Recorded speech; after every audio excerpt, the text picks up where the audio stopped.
और जितने दिन ऊस खाने को मिलता है, जितने दिन 3 महीने 4 महीने, तो सकाळी ऊस का रस जरूर पीने का, नाश्ता नंतर, जेवण नंतर।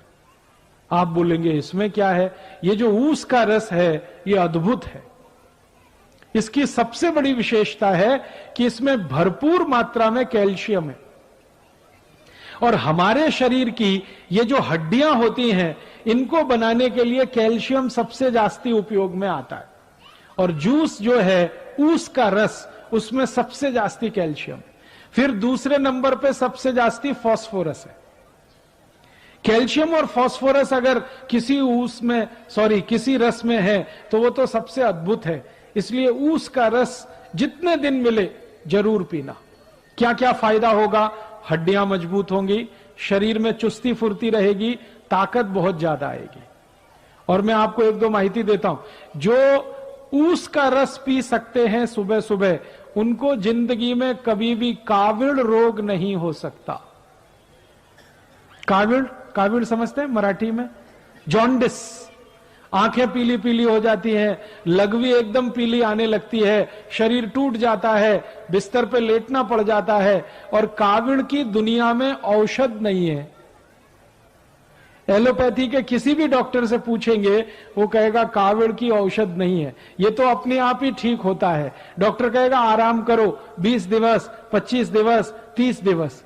लेकिन इस काविड़ को होने नहीं देना, इसकी सबसे बड़ी ताकत है ऊस के रस में।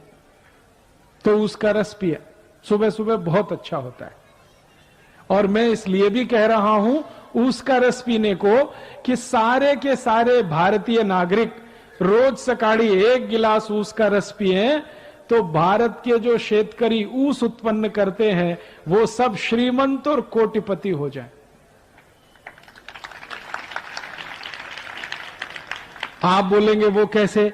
अभी क्या होता है, जो शेतकरी ऊस उत्पन्न करते हैं वो सारा ऊस साकर कारखाने में जाता है।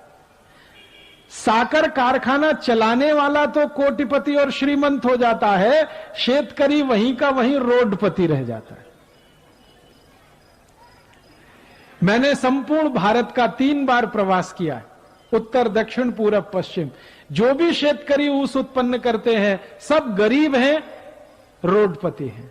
लेकिन उनके ऊस को साखर बनाने वाले जो श्रीमंत हैं और कोटिपति हैं, कारखाने के मालिक, वो सब उद्योगपति है। ये चक्कर क्या है? चक्कर बड़ा सीधा है। ऊस का भाव बहुत कम है, साखर का भाव बहुत जास्ती है। ऊस पैदा करने वाले शेतकरी को भाव कम ही है, लेकिन साखर बनाने वाले श्रीमंत को भाव सबसे जास्ती है। तो मेरा तो यह कहना है कि ऊस में से साखर बने, एक भी शेतकरी श्रीमंत नहीं हो सकता। अगर इसी ऊस का रस बिकने लगे और सारे भारतवासी पीने लगे, तो ऊस उत्पन्न करने वाला हर एक शेतकरी श्रीमंत होता है। और एक फायदा होता है, अगर ऊस का रस पिए ना, तो नपुंसकता की बीमारी कभी नहीं आती। मैं आपको एक छोटी सी माहिती देता हूं। अगर आपके घर में ऐसे कोई पति पत्नी हैं जिनका विवाह हो गया लेकिन बच्चे उत्पन्न नहीं हो रहे, कभी किसी को भी हो सकती है, स्त्री में भी हो सकती है, पुरुष में भी हो सकती है। ऐसे किसी भी पति पत्नी को कहिए कि अगर बच्चा चाहिए तो ऊस का रस पियो। और क्या डालकर पियो? चूना डालकर पियो। चूना देखा है पान में जो लगाते हैं, वो चूना 1 ग्राम 1 गिलास ऊस के रस में मिला के 3-4 महीने से 5-6 महीने तक कोई भी पी ले, बड़े आराम से बच्चा हो जाएगा।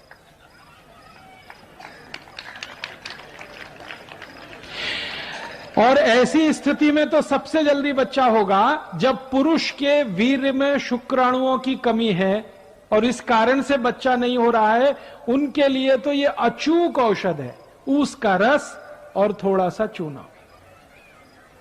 ये ऊस का रस और चूना दुनिया की सबसे अद्भुत औषध है। आप इसको पी सकते हैं। गुर्दे दुखने का अगर रोग है ना, तो भी इसको पी लीजिए, गुर्दा दुखना कम कर देगा। कांधा दुखता है, कमर दुखती है, संधिवात हो गया है, ऊस के रस में चूना मिला के पीजिए, बहुत अद्भुत परिणाम। बार बार काविड़ होता है, ऊस के रस में चूना मिला के पीजिए, और अच्छे परिणाम। नपुंसकता है, शारीरिक कमजोरी है, उसमें भी ये काम करता है।